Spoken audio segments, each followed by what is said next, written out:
doom. Why are you saying that things are looking up? Well, Alex, I think there is a concept in technical analysis called reversion to the mean. And I think if you didn't question the madness on the way up in the months of August and September, you shouldn't question the pessimism on the way down. And I think this will just make the market healthy. And if you really look at the last 4 years, there have been multiple corrections that the market has handled. You know, there was an 18% drop within the bull market in late 2022. People questioned the bull market, markets came back, and you had the best rally, you know, the next couple of years.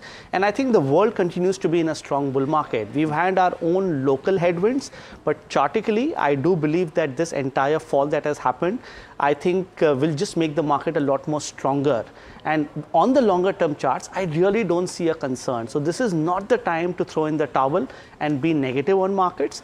Yes, there could be more near-term volatility, but with the Trump factor, with the budget event ahead, with the RBI policy, I think these are events that can potentially trigger that rebound that everybody is looking for. So if your view is more 12 to 18 months, there is every reason to be optimistic. But if you want to make money at the markets over the next few weeks, maybe it might not be a good time to be active. I think that's the much needed optimism after the kind of downfall that we saw today. So I think the investors or viewers that are watching you will be, you know, right now jumping on their sofas or chairs probably.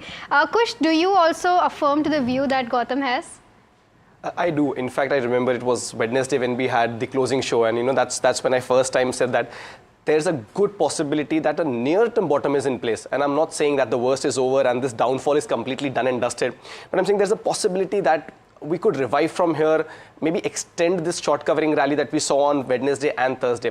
And just to add to something what Gautam was mentioning, you know, what we've seen is a bit of a double-edged sword kind of a behavior. We've seen the SIP numbers, they've come in strong, correct? Which means a lot of retail investors came into the market after the 2020 COVID issue that began. Now, what's on the other side is the derivatives trading, you know, that began. So we're seeing both sides of the coin.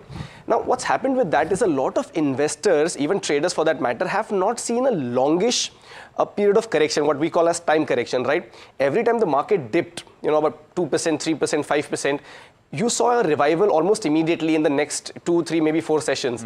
This time around, the pain is prolonged, not only in terms of the price movement, but also in terms of the time correction that we are witnessing, and hence all these queries and chatter.